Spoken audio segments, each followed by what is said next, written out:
سلام متولدین اردیبهشت ماه عزیز، فیروزه هستم با یک پیام کائنات دیگه. من معتقدم ویدیوهای من زمان نداره، هر زمان که شما احتیاج داشته باشین خودشون شما رو پیدا میکنن. اردیبهشت ماهیای عزیز، خب این کار کائنات داره میگه که شما باید رفتاراتون، تصمیماتتون رو بررسی کنید و بگین آیا دارین عادلانه رفتار میکنین؟ آیا با رفتارتون، با تصمیماتتون باعث دلشکستگی یا ناراحتی اطرافیانتون نشدین؟ میگه باید خودتون بیاین قضاوت کنین کارهاتون رو، تصمیماتتون رو. خب داره میگه که شما باید روی اقدامی که انجام دادین تجدید نظر کنین و خیلی سریع و ضربتی تصمیم جدید و عادلانه دیگه بگیرین و اقدام کنین.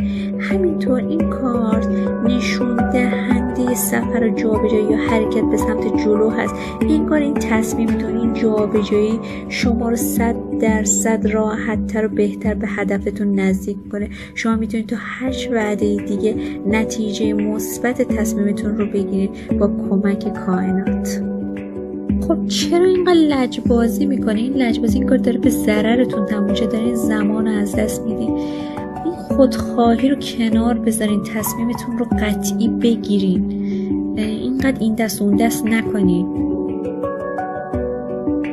خب میدونم که برای این راه شما تلاش کردین، زحمت کشیدین، چالش ها داشتین، ولی باید این مسیر رو به خاطر خودتون، به خاطر اطرافیانتون باید رها کنین این مسیر رو. انگار که اگه این کار رو نکنین تو چالش های مالی خیلی بدی میفتین، انگار دارین همش قصه میخورین یا باعث بشه که مثلا یه ضررایی براتون به وجود بیاد در آینده که جبران ناپذیر باشه. شما باید با واقعیت ها روبرو بشین و منطقی تصمیم بگیرین. شما با تصمیم جدیدی که میگیرین 100% به موفقیت میرسین.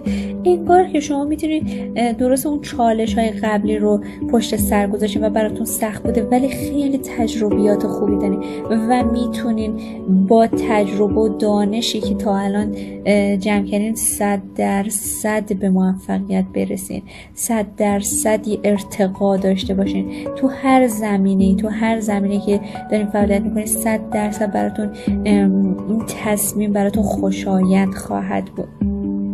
انگار که پروژه جدید رو بخواین استارت بزنید که براتون از نظر مالی هم خیلی انگار به صرفه تر، اقتصادی تر و حتی میتونید پسندازش باشین، یا خیلی این پروژه شما رو به اهداف مالیتون نزدیکتر کنه، رشد مالی بهتری داشته باشین.